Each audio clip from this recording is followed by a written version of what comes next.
What I'm about to say may come off as a little odd. Maybe it may make more sense some day than it does as I'm filming this in, February 1st, 2012. And I have to say in advance, I am not an Apple hater, nor am I an Apple fan. I use some of their stuff. I'm filming this on a MacBook. I like their laptops. I have a vintage Apple II DOS computer right over there on my desk.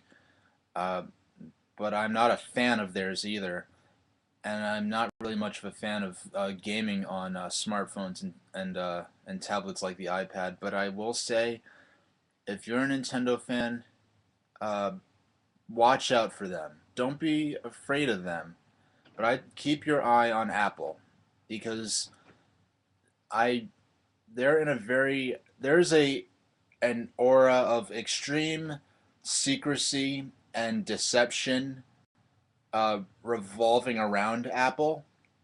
And the reason that gamers should be keenly aware of Apple is because they have a tendency to do extremely unexpected things and unlikely things if it suits them well.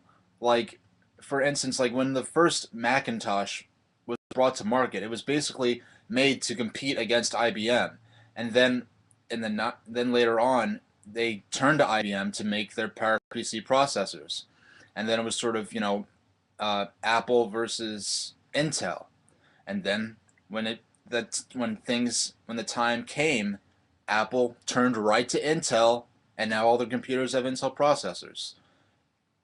And so they're willing to make moves. They're willing to partner with perceived competition. They're willing to make like completely unexpected moves in order to advance their own interests. And the really uh, concerning thing is about Apple in regards to gaming is that Apple right now is they've basically been dragged into a fight that they never wanted to have anything to do with. Uh, I think Steve Jobs personally, I know Apple in general, in the past um, they've been very reluctant to consider or promote the iPod and the iPhone as game machines. They were basically dragged into this portable gaming fight by the consumers when they demanded gaming on their Apple tablets and smartphones and music players. So basically, Apple has been dragged into a fight they never wanted to participate in, and so now they find themselves in a situation where they could say if they want to.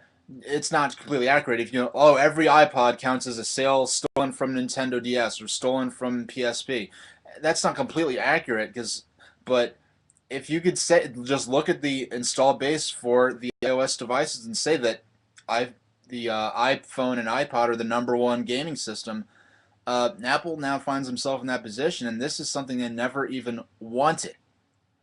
So they're sort of backed into a corner right now, and in that situation, I see them as being extremely dangerous and extremely unpredictable.